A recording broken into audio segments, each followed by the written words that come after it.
You didn't incarnate there on purpose, I can tell you that.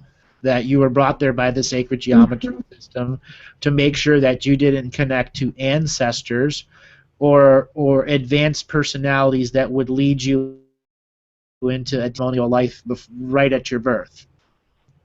If you had, your life would be very, very different. You would have been a master ancestral communicator by the time you were 7.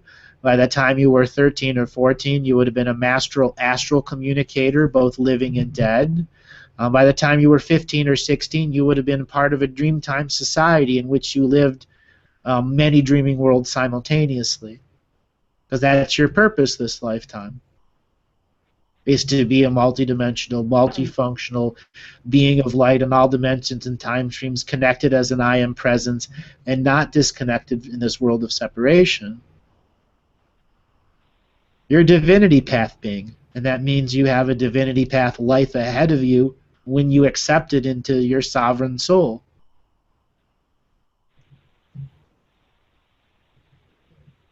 I've been accepting it more, that's for sure.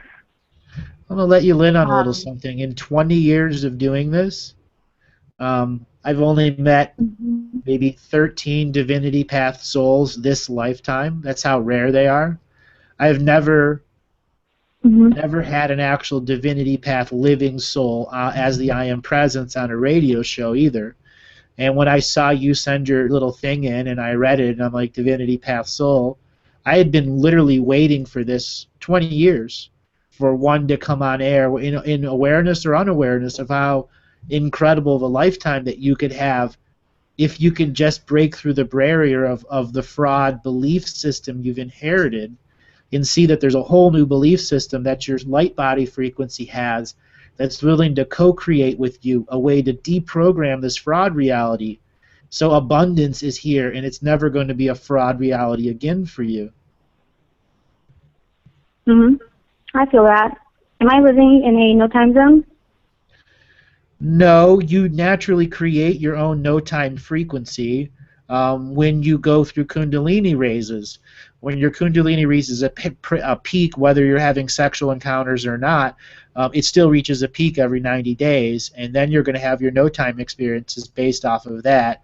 If your sensuality and sexuality are balanced with a proper partner, doesn't matter if it's male or female, that can reach you to that moment of climax, you can increase those no-time moments daily if you have a ceremonial expression in which to convert the sensual sexual energy into ceremonial healing for yourself or for others or for your family.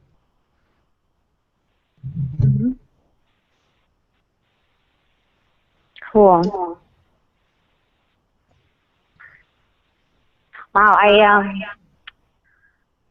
yeah, I'm actually kind of speechless, and it's pretty cool. As soon as I actually saw your first video, I knew that we would get a chance to talk, so I'm really grateful for that. Thank you so much, Andrew. You are so welcome. You know, you're a special being to me, and in the cradle of my voice is a way to not impress and shape to you, but for you to take your own sovereign power. You know, you have specific rules of how your soul can be read. And I've talked about this on air before, that literally some people in their frequency have say, Andrew Bartzis, do not tell this person about this, this, or this. It's written in their soul contracts. You're a little different. You come with the Divinity Path stamp on you. That means anything that I do is going to have Divinity Path results to it. And that means your soul is meant to work on a very large scale. But right now, your I am presence isn't cued in to what your Divinity Path soul is doing, and that's a mistake. And this is an example where you have to put your soul or your dreaming body in timeout.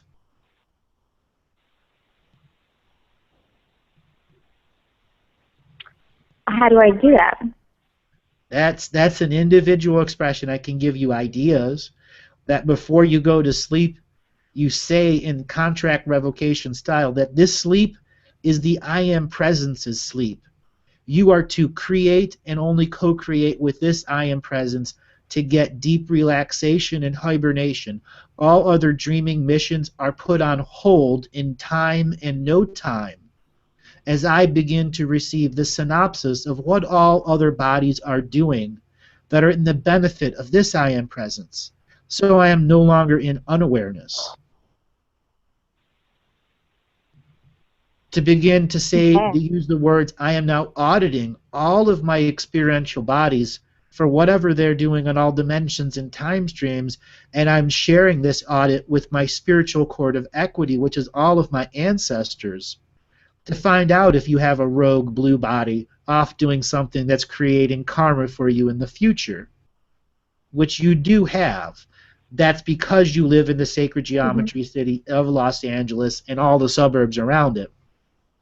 You're inevitably going to get caught up in that.